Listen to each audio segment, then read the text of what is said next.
noite. Boa noite. Boa noite, turma do ensino de matemática 2023.1. Boa noite, GTRCOA. Boa noite, Multimeios. Boa noite também aos que vão nos assistir em outro momento.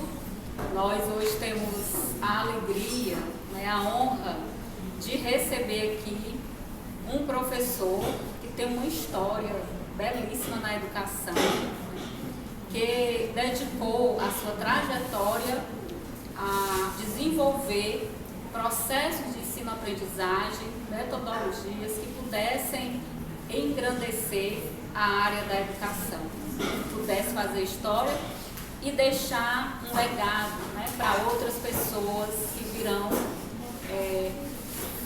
e que tenho o prazer também, a oportunidade de dialogar com ele, com seus inscritos.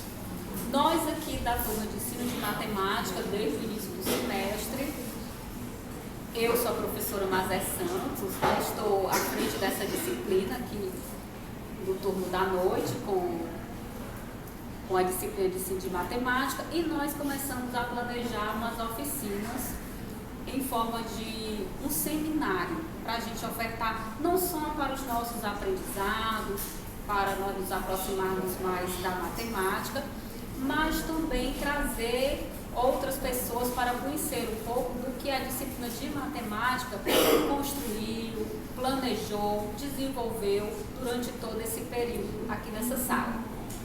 E durante os nossos estudos, nós nos aprofundamos de forma rápida, também não foi uma imersão tão forte, porque a disciplina ela é muito ampla, ela tem muitos conteúdos, ela precisa de muito tempo para que as coisas possam ser melhores elaboradas. Mas do que nos foi possível fazer, nos aproximamos da sequência FEDAT para planejarmos as nossas oficinas. E durante os nossos planejamentos, muitos alunos se sentiram curiosos e se sentiram muito à vontade de querer estar próximo e conhecer de perto a pessoa que tinha pensado, idealizado a sequência FEDAT. E aí surgiu a oportunidade de nós chamarmos teórico da metodologia que nós estávamos estudando na disciplina. A sequência FEDAT ela é estudada por mim há muitos anos, desde quando eu me aproximei do laboratório Multimeios, isso já faz alguns anos. E aí nós nos aproximando do laboratório, nós também trazemos essas discussões para as discussões de mestrado, doutorado, pós-doutorado, sempre orientando as pesquisas, porque entendemos que a sequência FEDAT nos dá essas possibilidades. E aí nós, ao convidar o professor Hermínio Borges de Neto, ele aceitou vir aqui, porque ele é sempre um professor que tem muito amor pela educação, então o tempo que ele tem, a disponibilidade que ele tem, mesmo já estando aposentado, ele veio aqui nos prestigiar. Então nós estamos muito felizes, professor Hermínio, de tê-lo aqui nesse momento aqui conosco. E todos, o que nós vamos ter aqui é uma conversa com o professor, que tem muitas fãs do professor. O senhor aqui sentado aqui nessas cadeiras. E vamos agora receber, com muita alegria, recepcionar o nosso querido professor, o doutor Hermínio Borges Neto.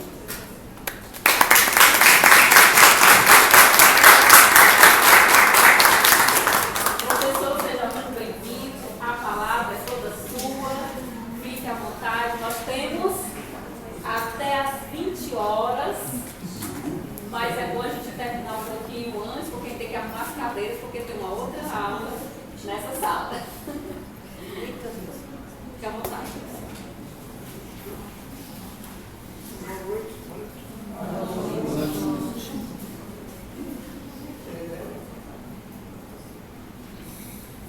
O que é que vocês querem ouvir?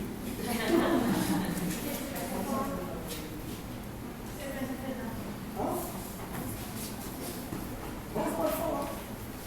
Essa nossa coisa FEDAT. Sim.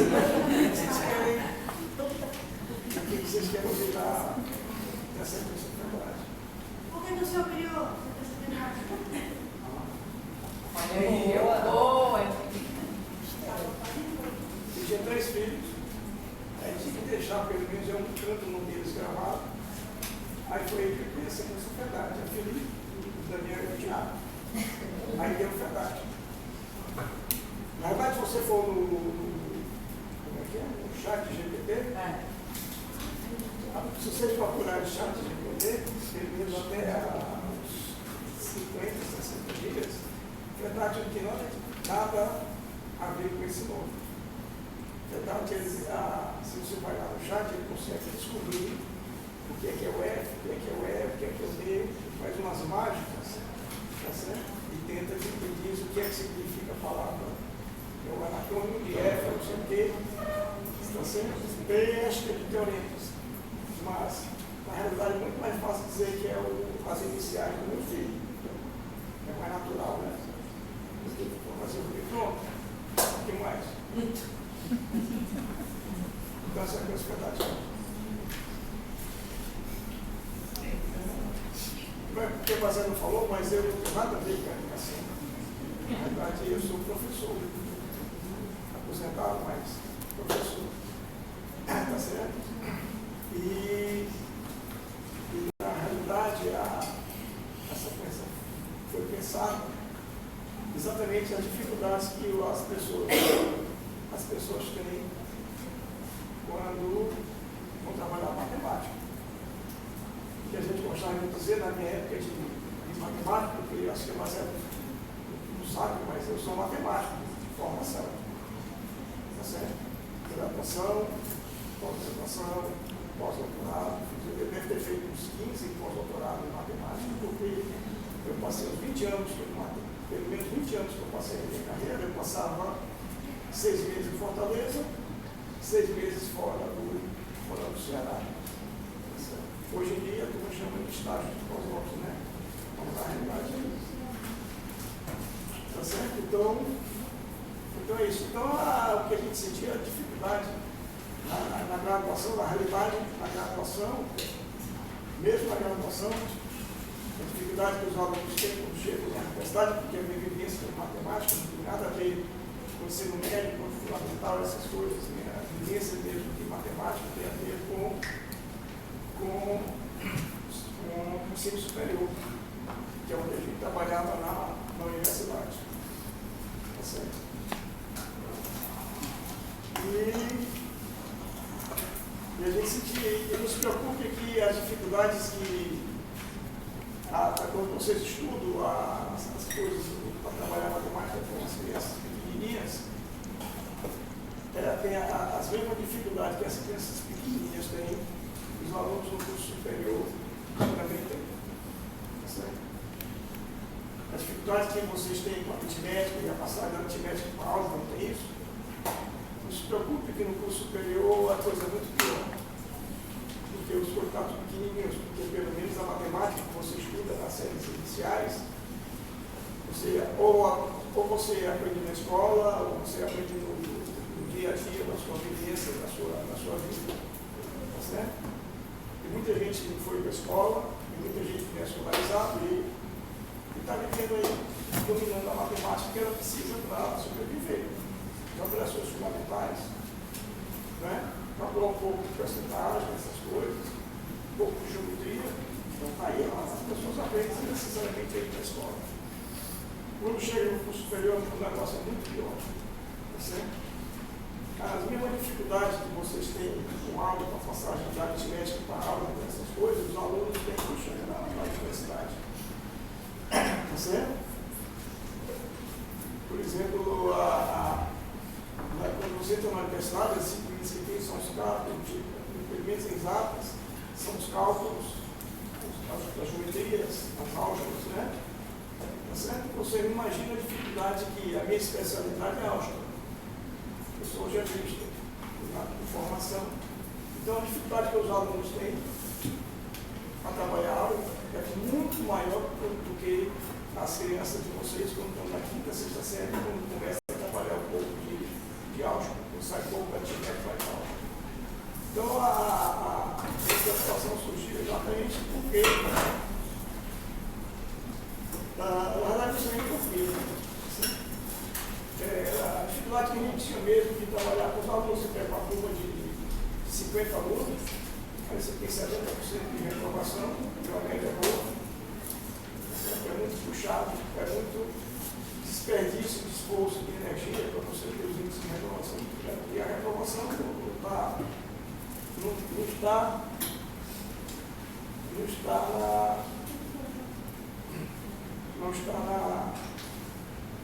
no indivíduo que está aprendendo.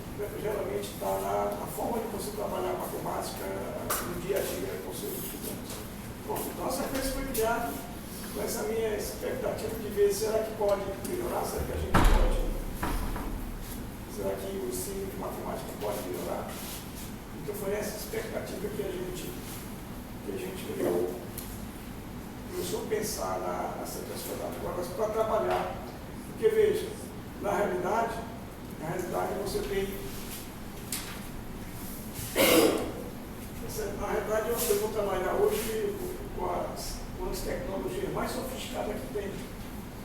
Então, não, tecnologia sofisticada não é esse, tá vendo? O celular mesmo. Isso aqui não é uma tecnologia sofisticada.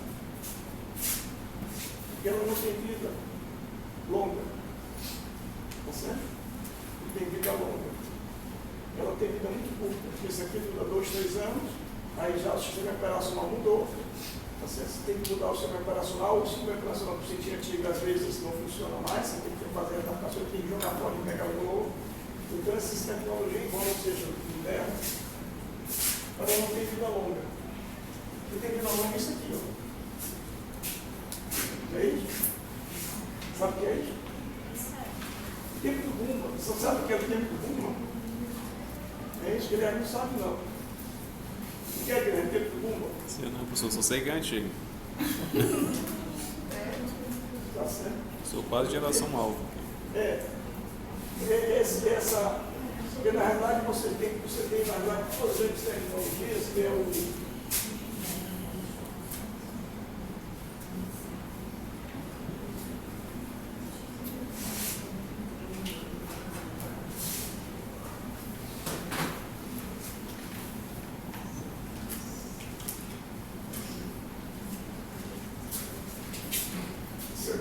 Se eu começar a escrever as coisas aqui em outra língua, por favor, me chame a atenção, tá certo? Porque isso é por causa da idade. Tá certo? A minha formação em matemática, eu não tinha livros em português na minha época para ler.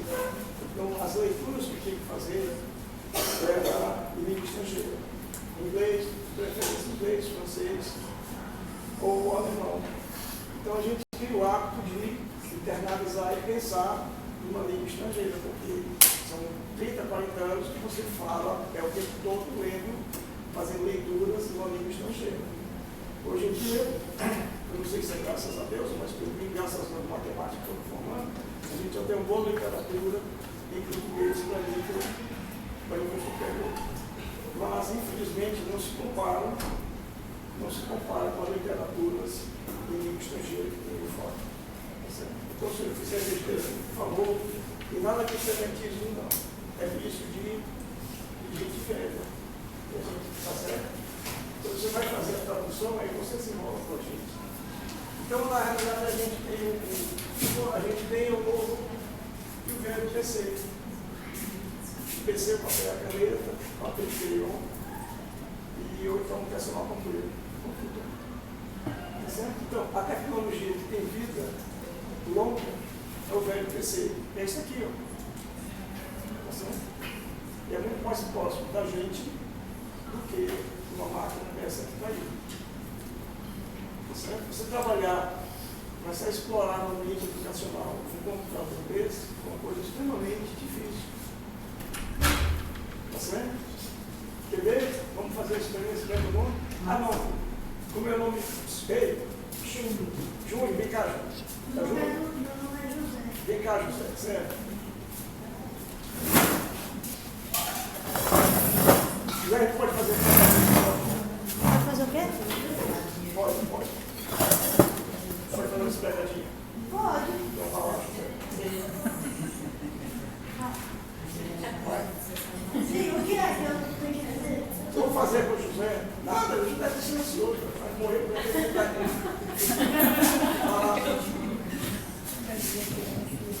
Eu vou pegar uma coisa que aprendem na sequência de verdade? José, você tinha que ir para o ficar surdo?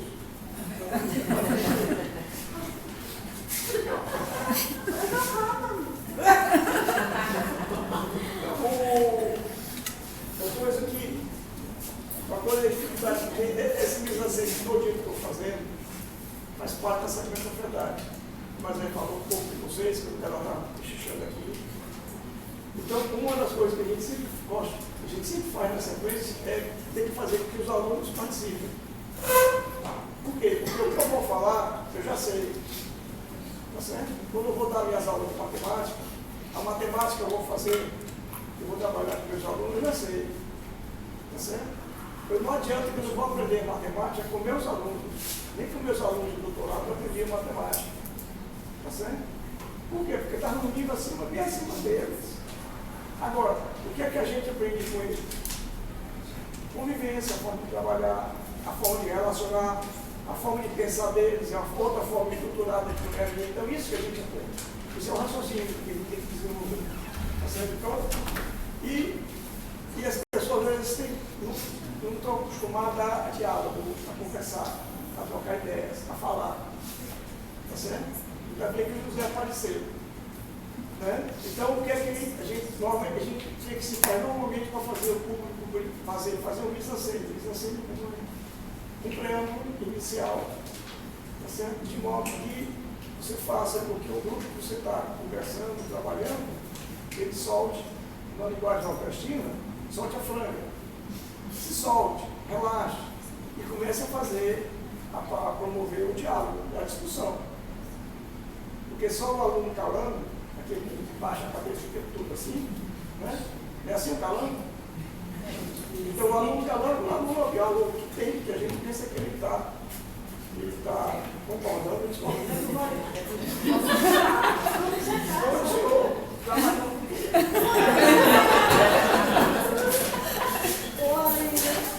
Então vamos fazer uma pegadinha com o José.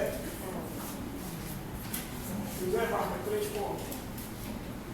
3 pontos. Marca 3 pontos, pode ser. Que vem na minha cabeça, né? Onde quiser. 3 pontos. 1 ponto. Vamos, José, ele está discutindo. Ó, esse rapaz ali é que fez uma tese sobre o governo PC e grupo PC. É o Roger Santana. Se é 3 pontos, eu tenho que fazer. Não, só marcar do no jeito quarto, que você 3 pontos. quiser. 3 pontos, pode ser. Eu tenho que escrever 3 pontos ou fazer 3 pontos? Não, marca no quarto, 3 pontos. Ó, 2 pontos. Marca 3. 3 pontos. Pronto, eu fiz pontinho, né? Aham. Pronto. Aí, Tá, eu vou fazer mais. faça mais próximo do outro, vai ficar Tá melhor. bom. Não, assim tem que ser grandão. Mais pequenininho. Assim. Assim. Assim.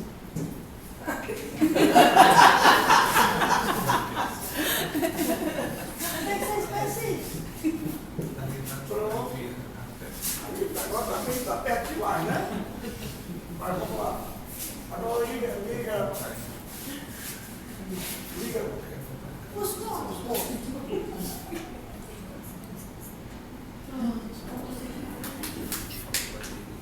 Pronto. Essa figura é um triângulo, né? De cabeça para baixo. Veja. Quando ele fez a ligação, ele fez uma construção, mas não foi ele que fez. Ele fez uma construção onde eu estava dizendo passo a passo o que eu quero que ele faça. Não foi assim? Foi. É o que acontece, ou seja, ele não construiu. Quando a gente vai trabalhar no computador, o computador constrói a figura para a gente. Aí pergunta, onde é que está a matemática por trás dessa construção? Tá certo? Ou seja, o que ele fez foi exatamente o que a gente faz no computador. Marca 3 pontinhos, aí diz, liga os 3 pontinhos. Aí ele ligou, não foi assim? Aí onde é que tem matemática por trás aí? Nenhuma. Porque ele está fazendo uma coisa que estou mandando ele fazer. Quando ele faz no computador, todos os computadores que trabalham com essas coisas têm a opção de desenhar um triângulo. Aí você diz, desenha um triângulo. O computador faz do mesmo jeito. Ele marca esse pontinho, o computador tudo desenha o triângulo. E aí tem a matemática por trás, canto nenhum. Porque foi o computador que fez a atividade dele. É diferente de eu chegar e dizer para o Zé, né? Não. É diferente de eu chegar e dizer, José, me constrói um quadrado.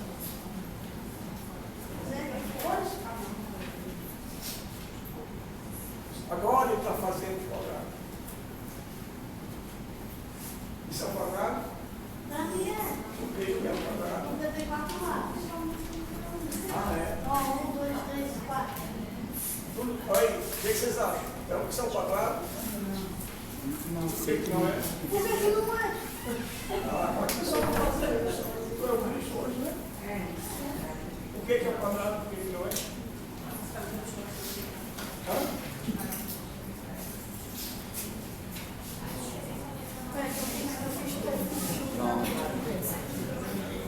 Então a gente faz onde está reto. Onde está torto, não é torto. Faz de conta que está retinho.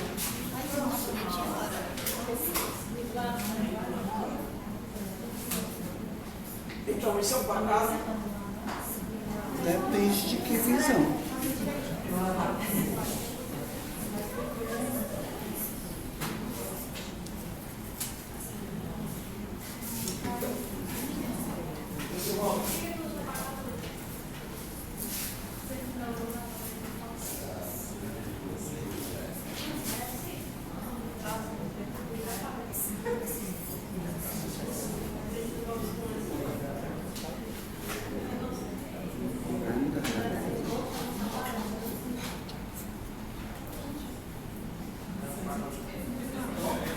Então, tudo retinho. Então, meninos e meninas, me digam uma coisa, são quadrados?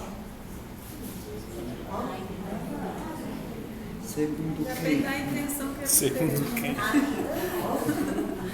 sei Segundo qual foi a quem? intenção dele. É quadrado isso aí? Assim, depende para quem eu estou fazendo esse quadrado. Olha, quadrado depende de alguém que vai. Sim, se for com a criança, ele não vai ter noção de que precisa ter os 4 lados iguais. Não, estou dizendo. Mas ele está desenhando esse quadrado para nós, para matemático, para quê? Também tem. Ele está desenhando esse quadrado para nós, para o matemático, para o senhor, para quem é? Não, eu pedi para ele, eu fiz um quadrado. Eu pedi para ele fazer um quadrado. Certo. Então quem tem que responder se é um quadrado é o senhor. Ele foi para o senhor. Não, para vocês. Para mim.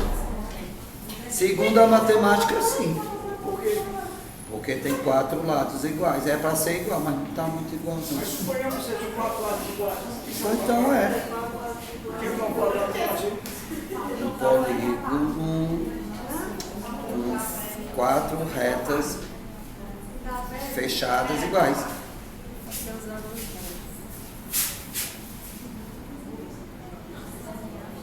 E lados iguais.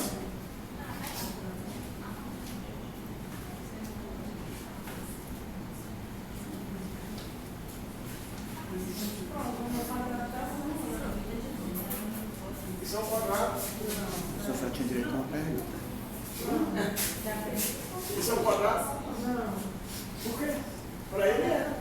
Não, eu disse se tivesse os lados iguais, aí não tem. Suponhamos que os 4 lados são iguais para a gente chega daquela forma. São mais igual. Para ser feita a mão de uma mão, tá? Aí pronto, como ele falou, 4 ângulos retos. Mas aí também tem 4 Não, ângulos estou retos. perguntando a você. Estou perguntando a você. E eu estou lhe respondendo. Não, eu estou questionando. É um quadrado, esse outro, eu estou usando o seu conceito. Você disse que o quadrado tem os 4 lados iguais. 4 lados iguais. Esse aqui são 4 lados iguais. Isso é um quadrado? Sim, Por quê? porque tem os 4 lados iguais. Então esse é o conceito de quadrado, né? Não, mas você virar ela assim. Ele perguntou para mim.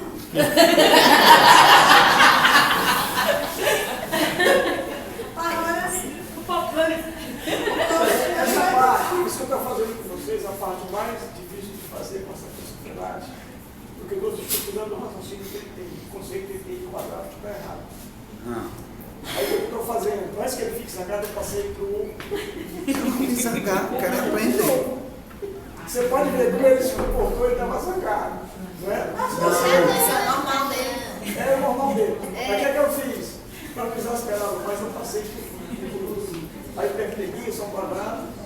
No meu conceito, não. Porque no filho meu, que estou fazendo essa pergunta, você não pode desestabilizar a pessoa até o ponto que ele se sente lá embaixo. Tá certo? Ou seja, quando as perguntas que eu fiz, o conceito dele está errado. Isso não é enquadrado pelo que ele respondeu. Tem outras propriedades que caracterizam o quadrado. Então, o que eu quero puxar são as outras propriedades que caracterizam o quadrado. Ah, que faz nunca com me que ensinaram. esse ser diferente desse. Tá certo? Pois vai lá, Guilherme. Não, mas é simples, vai entender? Escapou. Ou seja, você, o que a gente tem que fazer, quando a gente fala dessa criatividade, é ali que a gente anda. Isso é típico do. Você está juntando, eu estou juntando. Viajei com o Paulo Freire, tá certo? E o piagetiano que é? É que você desestrutura a concepção que você tem para construir outra concepção através de uma situação caótica que é aqui gerada na sua cabeça. Só que você não pode deixar o estudante numa situação chamada de TV, de vida. Tá certo? Ou seja, ele tem que deixar o aluno numa situação estável, de modo que ele possa ir construindo o conhecimento dele junto com os colegas, os professores, etc. Assim vai. Então, na verdade, o que eu estou tentando fazer é tentando desmontar o raciocínio. Um raciocínio. Já pré-estabelecido, preconceito. Mas para isso eu teria que ter alguém na sala que tivesse o raciocínio correto, ou o professor pode falar? Não, pode, ele vai mediando. Ele vai induzir até que chegue. Vai mediando, conversando com os outros, puxando as ideias de modo que chegue lá onde está. Então, uma coisa fundamental para quem vai trabalhar com matemática é saber matemática. Então, porque aí quando a gente vai trabalhar, você tem que, por favor. Você não vai vencer mais do que está na parte do vai.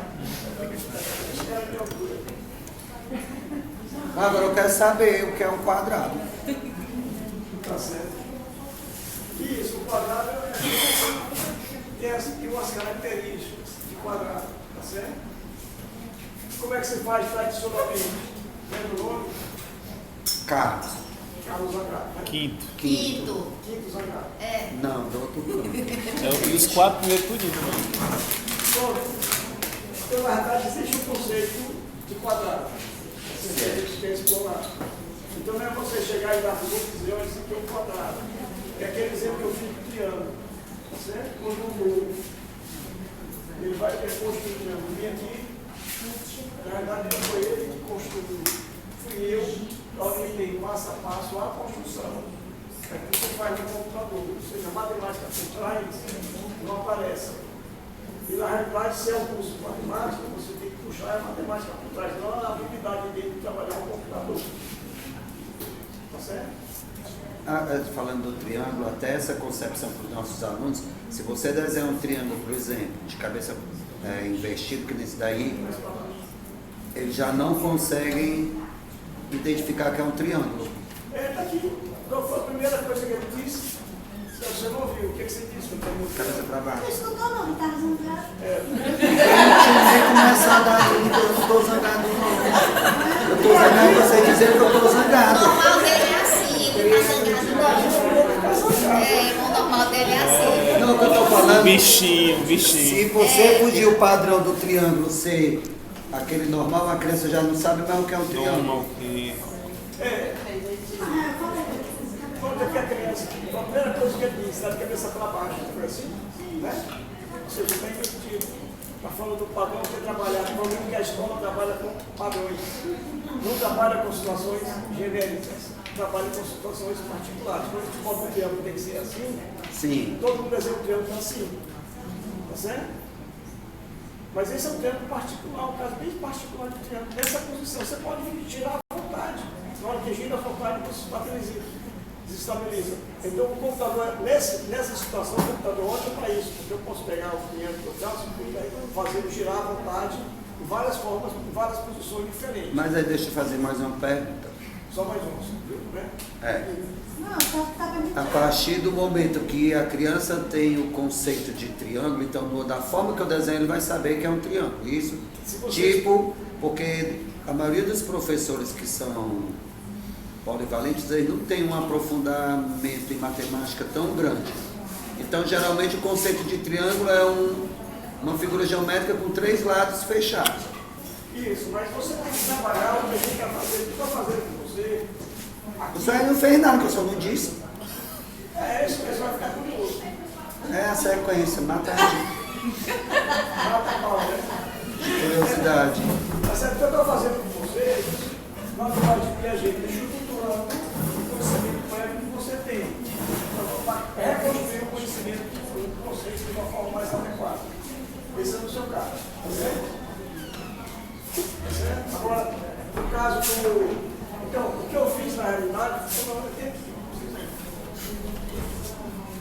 que eu fiz aqui, nesse curso, quando eu fiz aqui, foi dar o que a gente chama na sequencialidade de acontecer.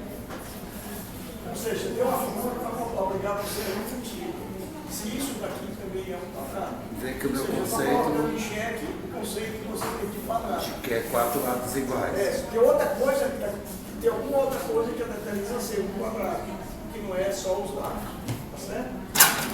Bom, aí no caso do triângulo, você podia usar isso aqui, ó.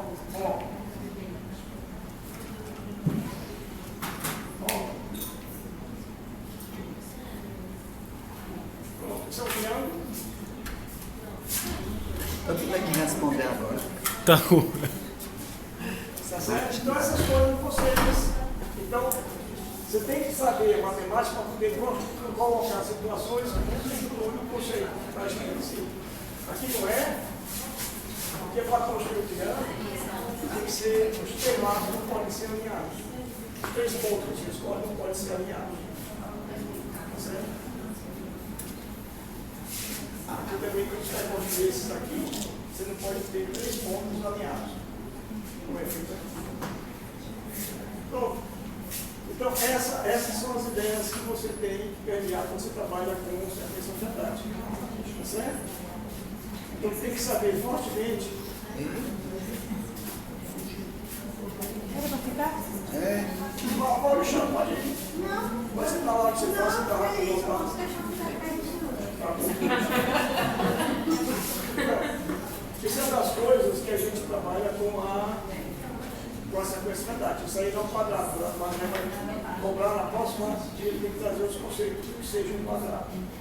Tá certo? Mas mesmo assim, quando você vai trabalhar com o triângulo, tem que ter um conceito muito bem definido. Ó,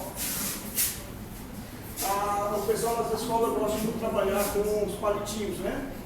Então eles gostam de fazer um triângulo assim. Não tem isso? Já viu isso? Isso aqui não é triângulo.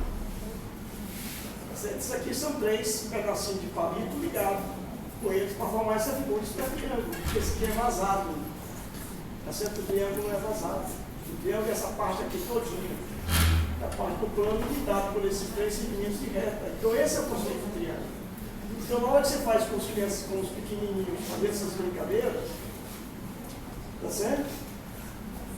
Ou seja, você está até passando para ele visualmente o conceito errado. Então, próximo papel dele. Então, assim no papel só. Porque na hora que você passa, aqui tem aqui, mas na hora que você passa isso daqui, a pessoa que daqui vai cair, não dá amarrado, né? Se você soltar, ele cai. Eu fiz um vídeo. Mas se você volta aqui, tá certo? Isso aqui está aberto. Então, o triângulo é a região do plano limitado por 3 segmentos não lineares. Esse é o conceito do triângulo. Tá certo? Então, ele está vazado. Aqui você vai melhor. Melhor.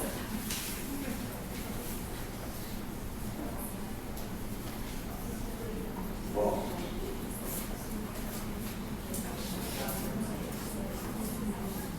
Pronto. Aqui você faz melhor. Porque aqui você passa o conceito errado, aqui eu não passo o conceito errado. Se quiser desenhar, você faz. Aí, entre o lado, eu estou trabalhando a parte da matemática. Mas entre o lado, se você vai trabalhar com as crianças, tem que trabalhar a parte mais lúdica dele. Então você tem que fazer as coisas mais bonitinho, ó. Pronto.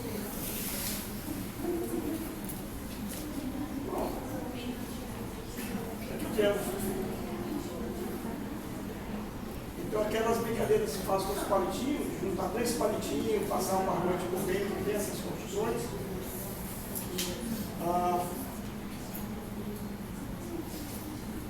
Já participei de concurso em universidades por aí que foram dar oficinas de material concreto, aí vieram com esse exemplo dos palitinhos lindo, bonito e maravilhoso. Dizendo que trabalhar com triângulo, com uma figurinha assim, outra no meio, né? Aí eu perguntei qual era exatamente o que eu estava fazendo contigo.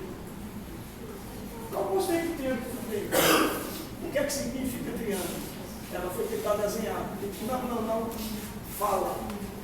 Diz o conceito. Eu não preciso da figura, eu preciso seguir o conceito. E assim que ele trabalha, qual o conceito? O que é que significa o triângulo? Então eu não sabia conceituar. Aí eu disse para ela que era um triângulo. Ou seja, a senhora está apresentando um triângulo, que é um triângulo para os seus estudantes, passa um conceito errado. Quando chega lá na frente, quando vai lá trabalhar a geometria, aí chega o professor de geometria e diz, olha, o triângulo é isso aqui. Aí diz, mas o professor disse que era assim uns palitinhos com outro no meio. Mas ele disse errado. Você está passando o conceito errado.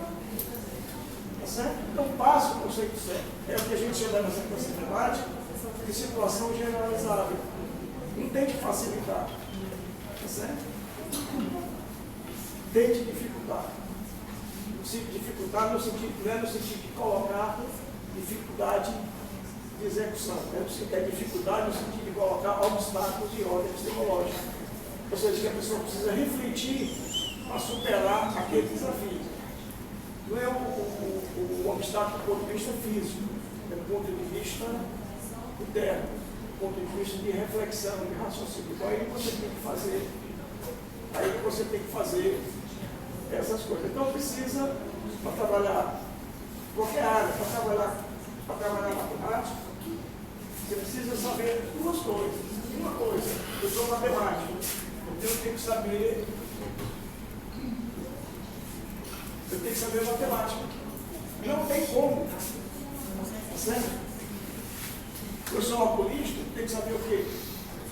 Eu sou engenheiro civil, tenho que saber o quê? Se eu sou engenheiro elétrico, eletricista, né? Falar engenheiro elétrico é uma ofensa muito grande para o engenheiro eletricista. Se eu sou médico parteiro, o que eu tenho que fazer? Muito bem feito. Então, se eu vou trabalhar, eu sou matemático, eu tenho que saber uma coisa, matemática. Tá certo? Quem me contrata não quer saber se eu sei usar computador ou não, ele quer saber que eu sei matemática. Agora, se eu vou ser professor de matemática, eu tenho que saber 2 coisas. Eu tenho que saber matemática e tenho que saber educação. Por quê? Porque ser professor exige outras coisas além de saber matemática. Se eu vou ser professor de física, eu tenho que saber física, mas tenho que saber metodologias didáticas, tá certo? Um pouco de psicologia, para trabalhar com estudantes que vou encontrar no dia a dia. Então tem que saber essas 2 coisas. E o grande problema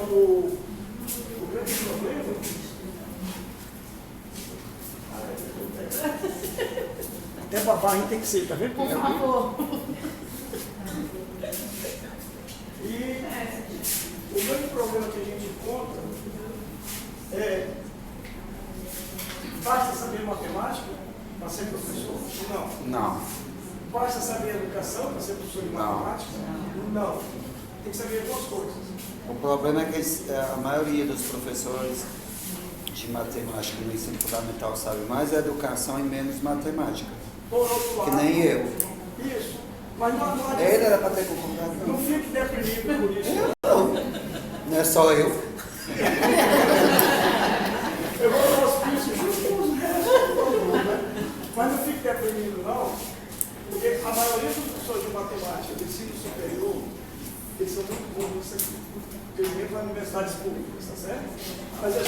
isso daqui. Eu digo por mim, eu vou dizer umas coisas, mas o pessoal do meu aluno não estão acostumados.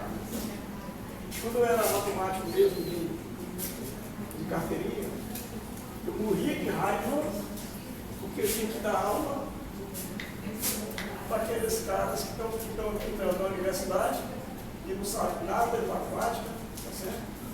Que nem querem saber, querem terminar mais se livrar da matemática. Matemática é o bicho papão para esses cursos de economia. Matemática é o bicho papão para o curso de economia. Vai nas engenharias, matemática é o bicho papão. Só não é bicho papão na matemática, nem na física. Tá certo? A física, porque eu fiz que o matemático não deu certo, então foi para a física. Tá certo? Mas aí o que acontece aqui? É que o desempenho do aluno de matemática nas universidades é muito ruim. Então o que falta é você ter essas duas junções dessas coisas. Isso é muito difícil de fazer. Tá certo? Então, o problema com o ensino de matemática é matemática demais, ensino de menos, ou ensino demais e matemática de menos. O que precisa fazer é essa mistura das duas coisas. Infelizmente, só uma outra disciplina que vocês fazem aqui na educação não é suficiente para romper, para acabar com a defasagem que vocês têm de conceito de matemática para trabalhar com os alunos. Tá certo? Vocês trabalham muito mais no senso comum. Mas precisam trabalhar mais, entender mais os conceitos. Eu estava mostrando esses exemplos simples que eu dei aqui. Tá certo? Na prática, quando você vai trabalhar, por exemplo, montando com os triângulos, tá certo? Quando você vai trabalhar a geometria, aí tem aquela coisa, os triângulos podem ser equilátero, isósceles, escaleno, assim? Não é isso? Aí você começa com os triângulos equiláteros. Né? Porque é bonitinho, né? Só que o triângulo equilátero é exceção. O triângulo que tem dois lados iguais é exceção. Se eu pegar a nossa amiga aqui para desenhar um triângulo equilátero, eu pago almoço para todo mundo, se ele conseguir desenhar um triângulo equilátero. A gente vai no computador. Vai, José Rocha. Agora a gente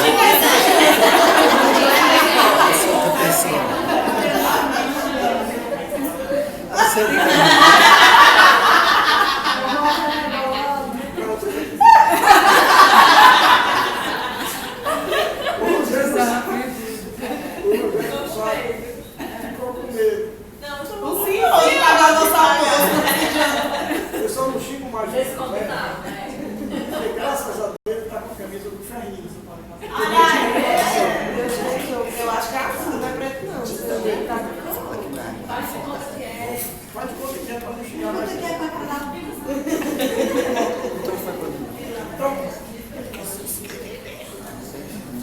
foi. O cara tá me negando água. Então, o que a sequência faz? O que a sequência faz é exatamente propor uma forma de você trabalhar o ensino de matemática, tá certo? Mas precisa fortemente, quem for trabalhar na aula de matemática, for dar aula de qualquer outra coisa, tem que saber se qualquer outra coisa. É essencial você dominar essa qualquer outra coisa. Tá certo? Agora, não é simplesmente fazer uma revisão de matemática da mesma forma que vocês aprenderam. Tá certo? Veja, a ordem muda as coisas. Quando vocês vão trabalhar, por exemplo, divisão com seus alunos, o que é que se ensina? Como é que se começa a trabalhar o ciclo de divisão com os alunos? Divisão. A divisão não pode ser exata e inexata. Não é assim? Não é isso? Então, nas escolas, normalmente se começa a atividade com os alunos para trabalhar divisões exatas. Né? E as divisões exatas são as exceções. Ou seja, você começa a trabalhar com as exceções. Você não começa a trabalhar com a situação geral. Quando você vai dividir, é muito mais fácil encontrar resto da divisão do que você encontrar resto zero. Não é? Não é isso? Quando você vai trabalhar as operações fundamentais com as crianças, com os estudantes de vocês trabalham com as situações, começam as situações achando que é mais simples, e não é mais simples. É mais simples para o professor. Quando você vai somar, quando você vai fazer uma operação de soma, ó, você coloca geralmente pelo mais fácil. Ou seja, onde a soma desses dois não ultrapassa 10. Não é isso? Porque não? Porque isso facilita. Depois que ele aprender, a gente volta quando passa de 10. Aí vai para o maior. Isso é exceção. Você trabalha logo com a propriedade, mas você quer trabalhar com eles. Tá certo? É onde é que está o grande problema? Na forma que os livros e os professores colocam para os alunos, na forma que eles vão colocar para os alunos. Porque na realidade, na cabeça da gente, que vai somar, aqui não é assim, né? Como é que é a unidade, né? Aqui nessa unidade, está querendo esquerda, né? É isso? Pronto. Fazer isso também, não é assim, não é? Só que tem uma coisa que está atrás. Se você pega uma calculadora, se você pega um instrumento tipo um ábaco para somar, para fazer as operações, na verdade aqui tem etapas que são desprezadas. O que é que você faz quando você está trabalhando com as operações? Você primeiro, você soma aqui nas suas unidades, não é? Então você soma a unidade aqui, 3 mais 2, 5, não é assim? E aqui fizer a unidade, 1 mais 1, está certo? Pronto. Então a lógica é, agora se você coloca 9, só que você já treinou o aluno, vamos depois eu faço ó. Assim, né? Então você passa a exaustão, trabalhar sempre, onde as somas não passam de 9, até 9, para não ter risco do vai 1. Na hora que você vai colocar o vai 1, o aluno está treinado, ele foi treinado a fazer isso aqui. Só que como vai 1, não vai dividir o quadrado, é a mesma coisa.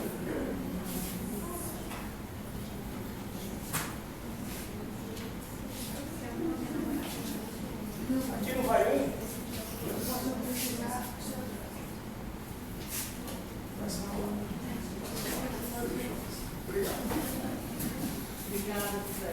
De nada. Aqui, ó, lógico, tem uma ligeira diferença. A gente vai talvez enxergar. Quando você vai somar, o que é que você quer? Você quer repetir do mesmo jeito que está aqui, não é? Então você bota 9, 2, não é assim, José? Não é assim, 9, 2, 11, vai 1, 1 e 1, 2, não é assim? Não é? É assim que se faz? Se esquece, aí você vai para.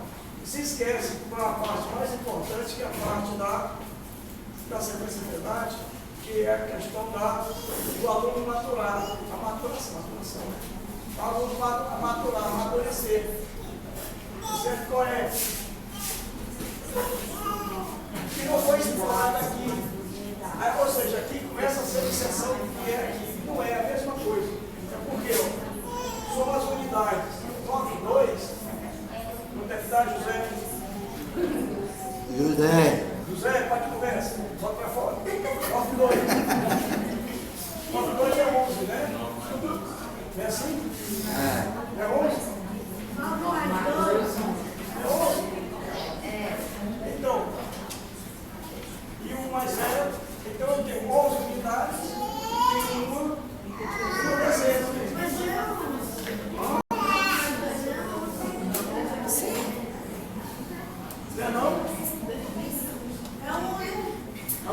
É uma unidade,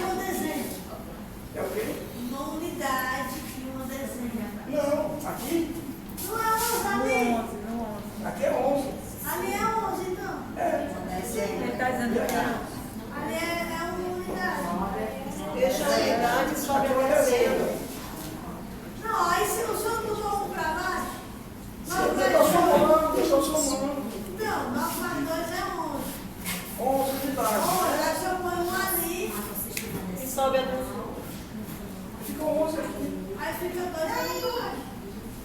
Não. Ainda não. Por que não? Porque quando nós somos as unidades, porque você tem que entender o processo de somar as coisas. Professor, nós estamos fazendo 9 mais 2. E usaram Aqui. Pronto.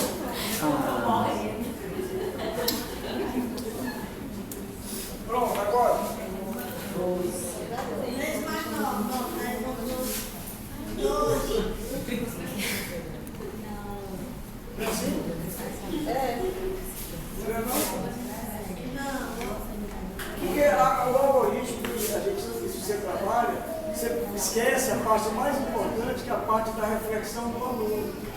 Na hora que você faz 9, 2, 11, vai 1, essa já é a parte mecanizada, é a parte da reflexão. Você precisa entender o processo. Eu não sei nem por que vai, É, mas eu explico. isso. Mas ele é que tem que entender como é que faz o Sabe o que eu fiz para trabalhar isso no segundo ano?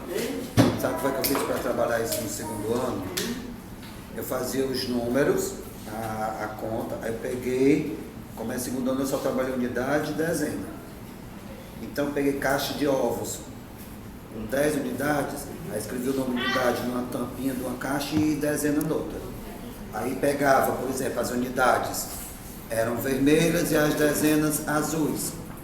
Aí eles botavam, por exemplo, 15 mais 18. Vamos pegar só as unidades. Aí pegava 5 tampinhas vermelhas mais 8. Aí tinha que colocar dentro daquela caixa. Eles viam que passava de 10. Aí eu perguntava para eles como é que a gente faz para poder colocar essas outras. Se essa aqui do lado vale 10, como é que eu posso fazer? Até... Depois vai ter quase um AVC de ódio ele não entender. Eles perceberem que eles podiam pegar aqueles 10, trocar pela seguinte e sobrar espaço para colocar a restante. Aí que eu dizia, então você pegou, fez uma dezena, por isso é que vai. Que na verdade não vai para canto, ela se transforma. Para você poder ter espaço. Está aqui o seu. Está aqui o seu. Eu já estou na etapa de escrever no papel. Sim. Tá certo? Está aqui o seu caso. Só que o seu caso, olha, 8, 5, Quanto é? 13, né? É. Não é 13? Não é assim? 13 sua casa. Isso. 1 e 1. 2. Então, na realidade, aí você trabalha a leitura. O que é que você encontrou? Eu encontrei 2 dezenas, 13 unidades. Como é que é 3 unidades? Aí você repete 10, 3 e algumas unidades aqui. Dezenas. Uma, 10, aqui eu posso colocar uma unidade. Uma 3 que está ali, então 33. Pronto. Então essa etapa aqui não é trabalhada. Porque essa etapa dá o entendimento do processo. Você Pois é, como eu estava ali falando, ele pegava é o que você fez na sua caixa de isopor. de ovos. De ovos. E eles conseguem compreender. Os que não querem nem Cristo, né? Mas eles precisam ir para essa forma aqui. E geralmente eu dou chance para aqueles que não querem ir. Os que querem ir não tem graça, sabe? A gente primeiro ensina desse formato. E A gente primeiro ensina desse formato. porque aqui é o processo. Aqui é o processo. Esse é o processo que está por trás. Então você tem que entender esse processo. Porque se você não entender esse processo, se eu inverter,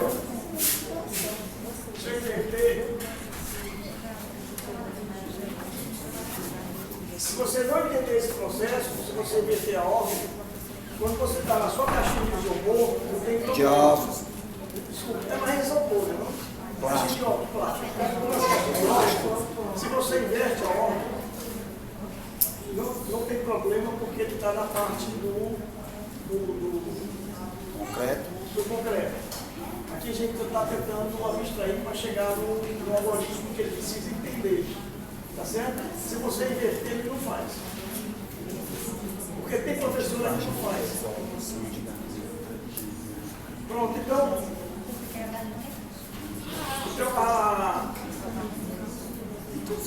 então mais ou menos isso. Viu, Zé? O que é que você precisa trabalhar? Sempre o geral. Sempre a situação geral. O trabalho do método científico, a Mazé, quando foi entrou para o doutorado dela, todo mundo quando entra para fazer um mestrado no doutorado, né, Roberto? Chega com as intenções imensas, com muitas intenções. Depois, você começa a refletir no problema e começa a colocar filtros no seu problema de modo que vai refinando até ficar na coisa que seja mais executada. Então, o que a gente tem que fazer com o estudante não é trabalhar do particular para o geral, é trabalhar do geral para o particular. E essas situações particulares, como você coloca para eles pensarem, então eles vão ter que fazer isso. Tá certo? Então, uma das coisas dessa classificação que a gente sempre trabalha, sempre procura trabalhar com situação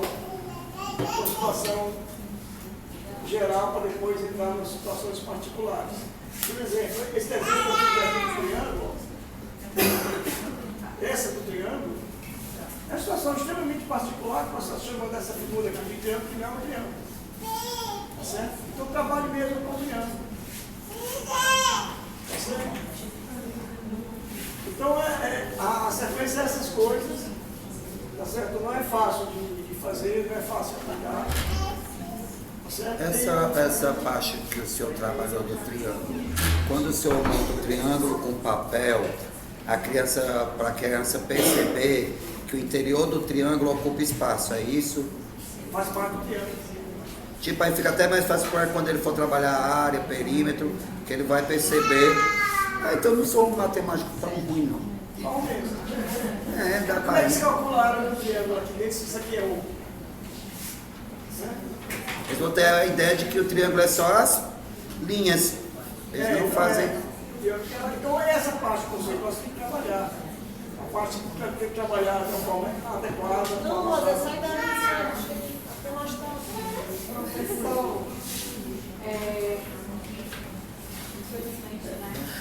Faz igual no Jô Soares. Eu gostaria que o senhor, professor, deixasse uma mensagem para os estudantes da graduação em Pedagogia do Ensino da Matemática, que vão iniciar amanhã as oficinas na perspectiva da sequência pedagógica, de planejamento. Alguém teria uma pergunta final? Então, vamos abrir com a pergunta final para a gente fazer as considerações, porque a gente precisa liberar a sala. Eu queria que o senhor explicasse melhor a expressão mão no bolso.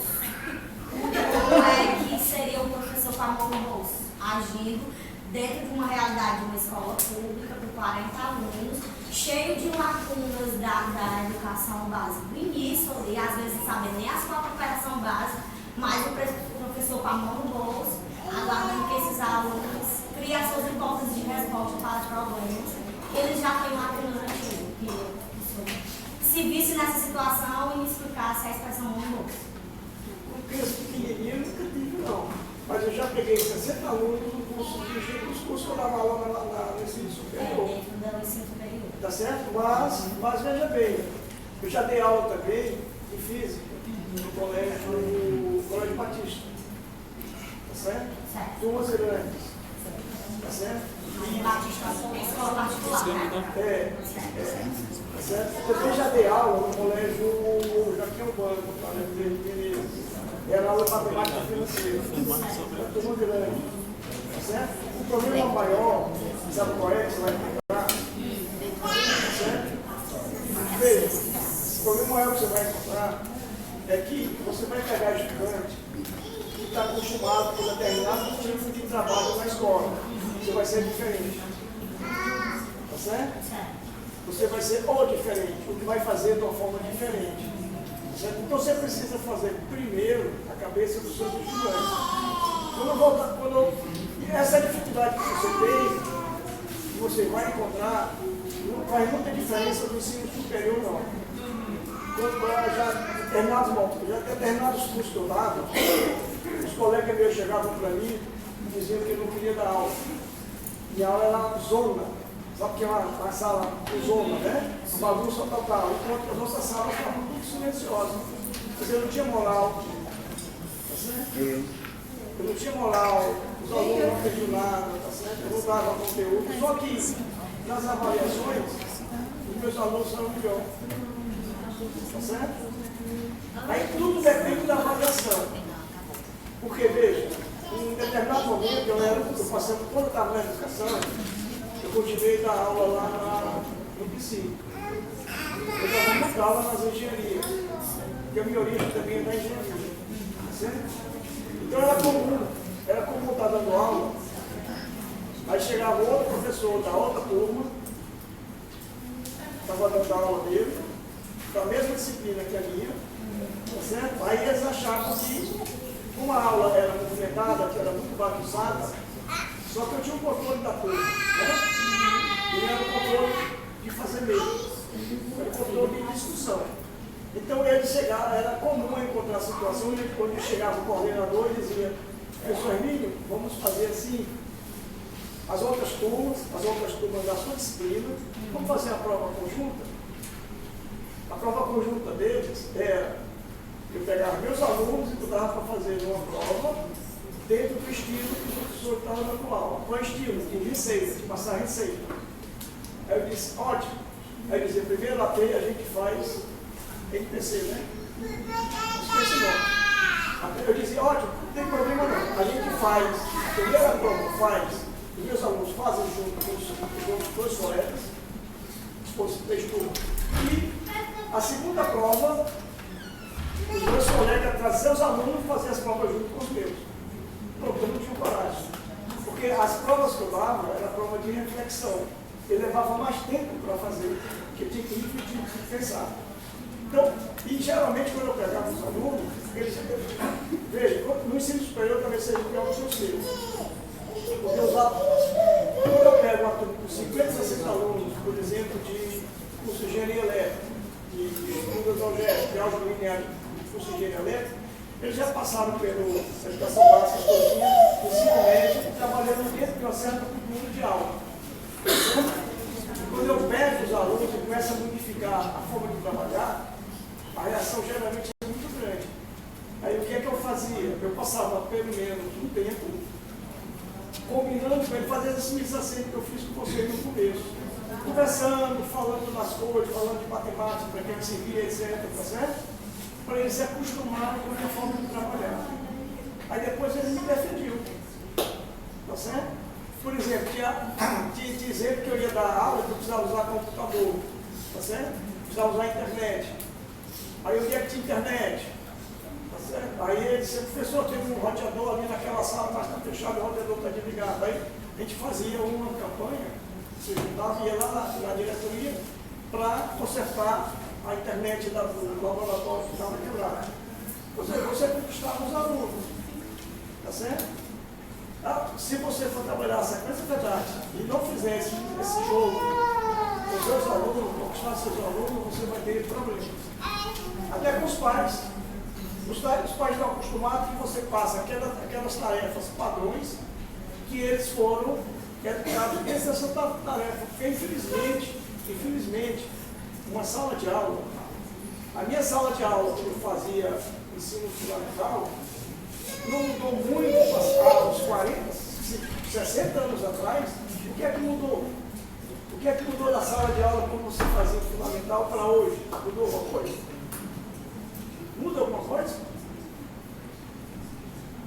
Então, o que precisa mudar é a cabeça do professor. Precisa mudar o professor. Tá certo? Para ele mudar os alunos, porque não muda. Então, quando a gente for trabalhar diferente, você vai ter resistência. Tá certo? Ou seja, se você vai trabalhar inovação, você sempre quem trabalha com inovação está sempre na beira da ilegalidade. Não tem como. Por quê? Porque o que constrói a legalidade são aquelas coisas, aqueles padrões que foram construídos ao longo do tempo. Aí constrói a legalidade. Se você vai trabalhar com coisa nova, com inovação, vai romper com isso aqui. Ou seja, você dá um passo para a legalidade mas está muito mais próximo da ilegalidade, fazer as coisas diferentes. Então isso tem rejeição, tá certo? Então, você precisa fazer é conquistar os alunos, no seu caso, e você tem reuniões com os pais e mestres, né? O que é que você tem que fazer? Conversar com os pais, como é que você trabalha, para você conquistar os pais. Tá certo? Eu já fiz isso uma vez, meu filho estudava no Santa Cecília. Pronto, lá, Santa Cecília. Meus filhos estudavam no Santa Cecília. É de lá, mesmo estava, né? Pronto. Aí, como nessa época minha mulher, eu fazia a tarefa dele porque minha mulher estava estudando. Tá certo? Ou seja, que a gente fez um acordo sem saber que estava fazendo acordo. Porque para mim fazer carreira em matemática, eu largou a faculdade. A gente viajou o mundo afora. Tá certo? Depois que eu estabilizei, aí voltamos para cá, então foi a ideia de estudar. Então minha contrapartida era, eu tomava conta dos meus filhos fazer a tarefa dele. Aí, com matemática, que eu vi o papel dele lá, a gente tinha dificuldade. Aí eu ensinava matemática, como eu estou mostrando para você, trabalhando na generalidade, entender o que é, entender os princípios, entender os conceitos.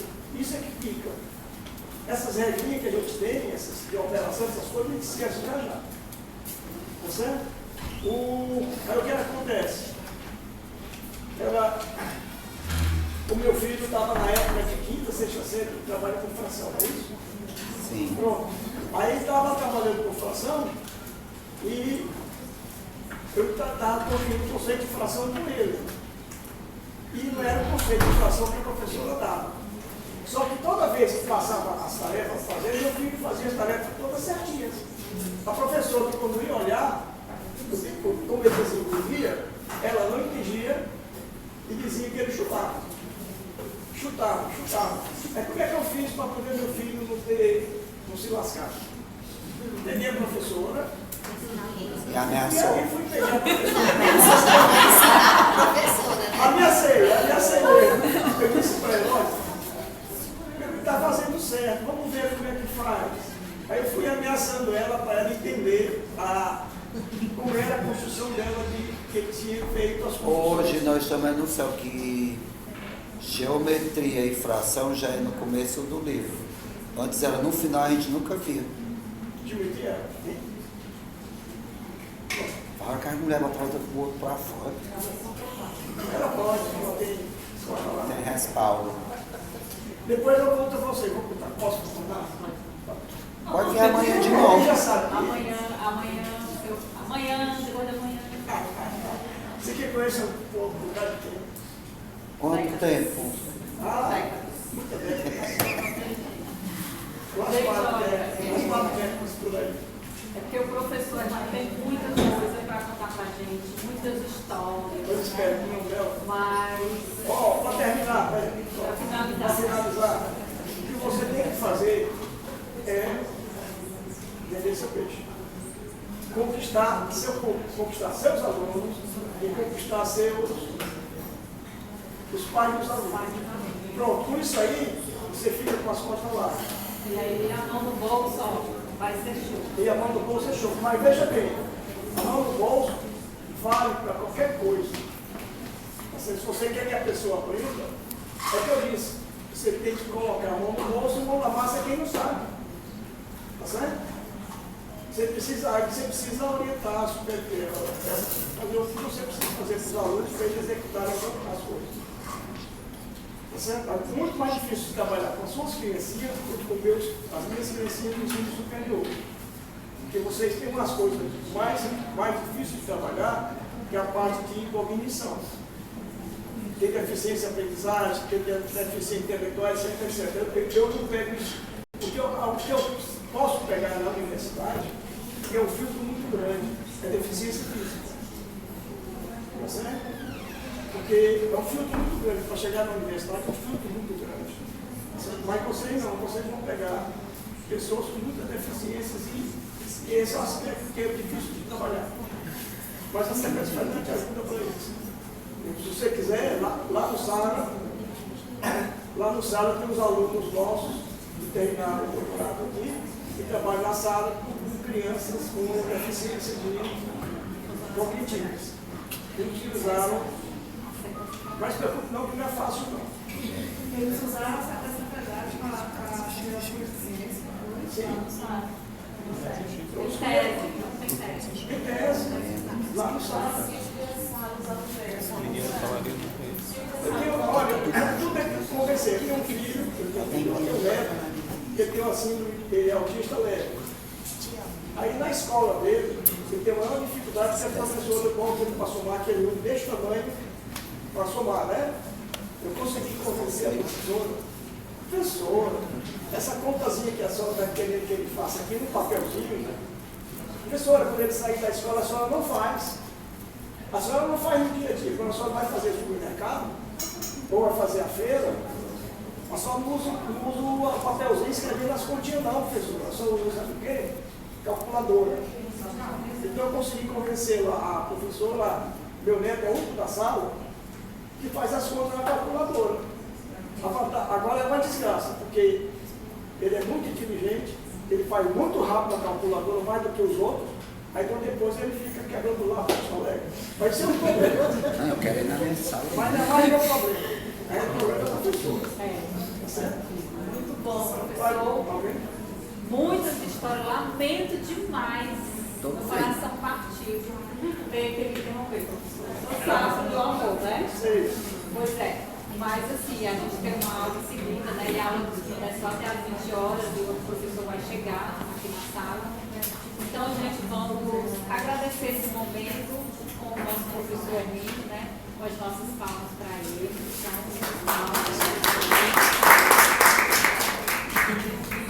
Foi uma alegria muito grande pela aqui, o senhor sabe, né? Um prazer imenso. E vamos fazer uma foto, né, Karine, com o nosso professor. A Karine que quer posar, por favor. Vamos. Vamos fazer a foto.